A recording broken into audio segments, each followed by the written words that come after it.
at least I got my girls. Oh, DM me, girl. Oh, yeah. Oh, you okay, babe? Yeah, I'm all right. I think he's having a breakdown, Ben.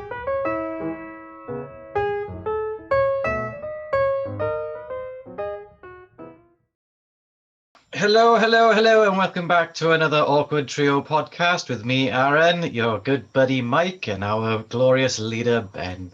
Why is he the glorious leader? Mike, what do you think you would be the glorious leader?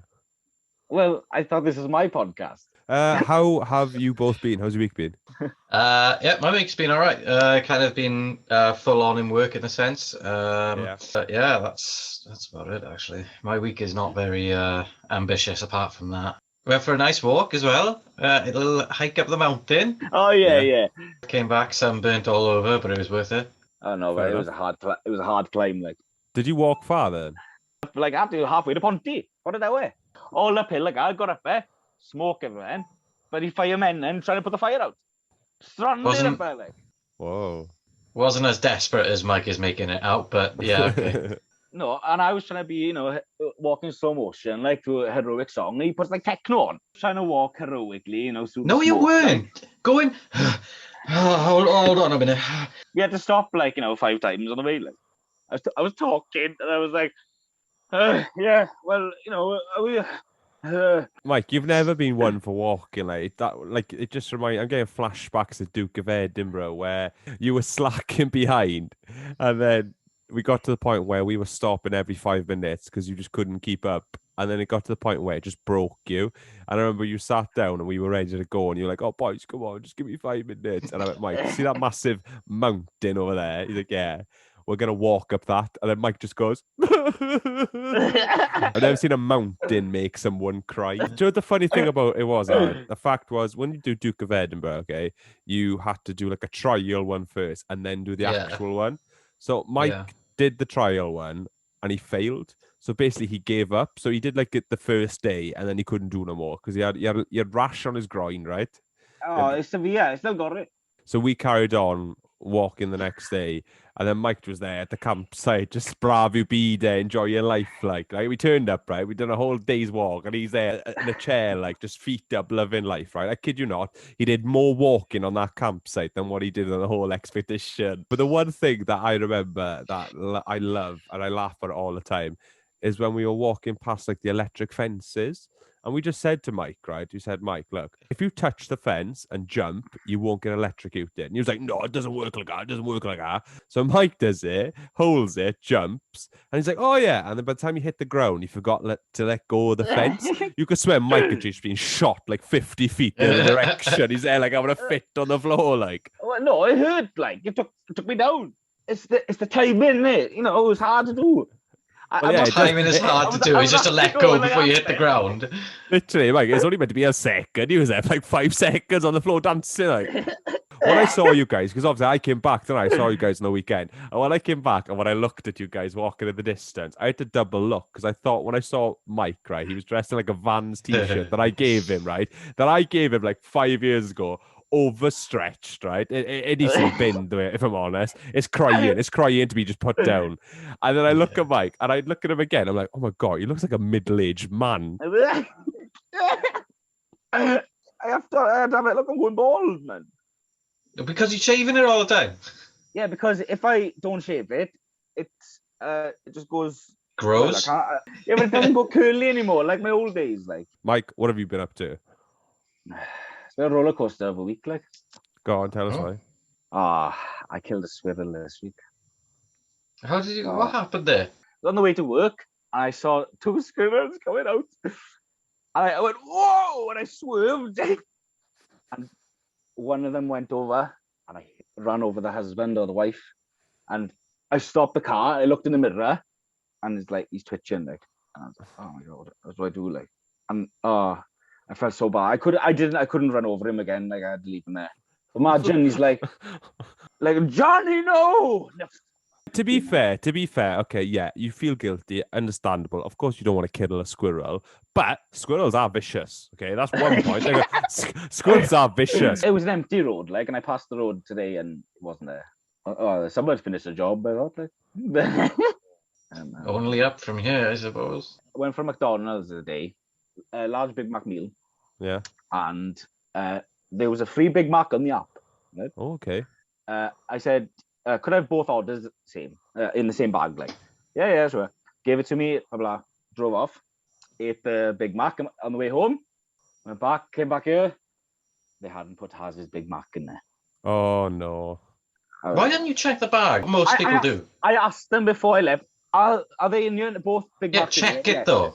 But when the bloke tells you, no, it's in there, mate. No. So, well, bloke can tell you there's a unicorn in there, right? You still check the bloody bag. McDonald's employee tried to swindle me, like. What was Haz's reaction to this? She must have been fuming. She was, well... I bet she took it on you. Your fault, isn't it? Your fault. Yeah, it's my fault then. Well, yeah, it is. The same thing as you said, like, why didn't you check it? And I said, well, because the bloke told me that it was in there. If your friends tell you to jump off a cliff, Mike, do you do it? You meant to trust these employees, and I'll have his name. So I wrote an email then. You went to the extreme of emailing McDonald's. You didn't give me my free Big Mac. It's not like you paid for it. It was free. How many emails have you sent them? Yeah, but I paid for that Big Mac meal. Yeah, but what I'm you had a free Big Mac. Yeah, so you had the chips. Yeah, but I paid for it. Yeah. I'll get confused. So basically, what I'm trying to say is, you basically just didn't get your free Big Mac. You just paid for the one you paid for. That's what I'm trying to say. So you didn't win or lose anything. Yeah, I mean, you lost an extra free Big Mac, but out of your own money, you didn't lose anything. Yeah. Because I paid for a Big Mac meal. Yeah, and there was chips in there with a Big Mac. Mac, There were chips in there. Mike, how would you say this? Well, I complained anyway. But he sent an email. I'm struggling for money, and you've taken my money now, even though he hasn't even I paid got for a baby to look after. So I said in the email, the subject was, what a waste of time. I said... Just paraphrase, just give us a gist of what it was. I came home and, there was me and my partner have argued over this and it's all your fault. I said... My pregnant partner is... Your pregnant partner? She's had the baby, Mike. Yeah, but they don't know McDonald's. I said, it's all your fault. And then I gave them the details of the McDonald's and stuff, and they're sending me a voucher now for a free meal.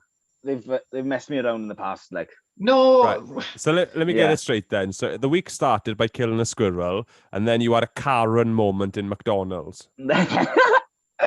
Which is technically kind of your fault. No, it's McDonald's fault. I said I travelled over 40 minutes to arrive at because this was the closest McDonald's. And all this for a waste of time. You're just flat out lying. But it is like 40 minutes away. Why are you driving 40 minutes to a McDonald's? It's about 22. Well, I got to have that voucher, mate. The first time it happened was when McDonald's was closing and my boy was being born. So I went to McDonald's and the hell of a queue, right? So I went all the way around and they were only serving like one at a time. I went to the till. I said, "Oh, can I have my order?" It was like 20 chicken nuggets. It was when she was in hospital. Paid with a card. And she was like, "Oh, you move on to the next window." Right, okay. I come over. "Oh, could you park up, please? We bring the food out to you." Yeah, okay, yeah. Right. Manager comes out and he goes, "Oh, sorry, your card was declined." And I was like, "Oh, don't worry, I have the card. Or can I just go to the window?" No, you'll have to queue up again. I looked at the queue. I was like, it's all in back roundabout, like. I was like, mate, my baby's been born, like. This is like, Hazard's text him, "I'm in labour," and he goes to McDonald's to get some nuggets. Can you imagine that guy like saving you like, "Sorry, what?" So he was like, "Oh, well, sorry, I can't do anything." So he walked away. I rolled the window up and I started like going nuts in the car. Like, this guy is walking away to the car is shaking. Yeah. There was cars that queuing up and they were looking at me like. So someone I knew came out then from the work there. And he's like, "Oh, right, Mike, yeah." I was like, "Oh, look, come on, look." And I explained the story to him. And he was like, "Oh." I was like, "Whoever that is, like, can I just come to the door, like?" And he was like, "Oh, don't worry, mate. It's only Mike." He said, "Give me a card." Right? He ran in. I was like, "Oh, okay, then." Who you know, innit? Comes back out. Yeah, they're not letting me pay for it. And I was like, "What? I'm a paying customer." I said. What happened then? Oh, he phoned me. Yeah, I phoned him, and I was kicking off. I was raging. Going down the motorway. I was like, I was so angry, like, because I was like, I hadn't had food. I was meant to bring food to her. I didn't have time to go to another McDonald's.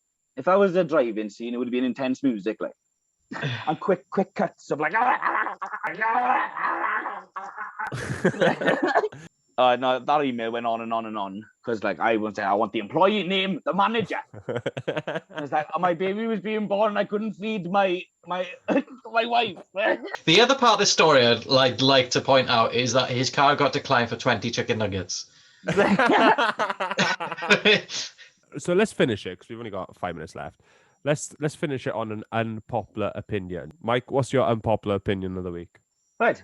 Okay. And my baby daddy ran out on me because he went with his ex. My new boyfriend has gone with his old ex. Oh, what am I going to do, girls? Everyone is giving me shit because how I'm raising my child. But as long as I got my girls behind me. It's like spoken word poetry or something. Next status. Got the police involved. Things again are going on the rise now. But as long as I got my girls, next post. Guess who's just got back with his ex? Yeah, for real, Dad. Oh, for all those people saying that I was in the wrong, well, F you. At least I got my girls. Oh, DM me, girl. Oh, yeah. Oh, you okay, babe? Yeah, I'm all right. I think you're having a breakdown, Ben. I think. I hate it. Why? Why put all your whole life on Facebook?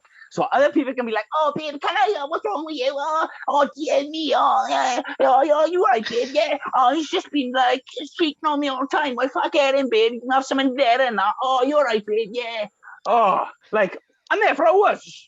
So basically, Mike, I think just to clarify that little rampage, you're not a fan of people that showcase their whole life, like every problem they have on Facebook. No, end of. Like, and people who just like, oh, my life is so happy.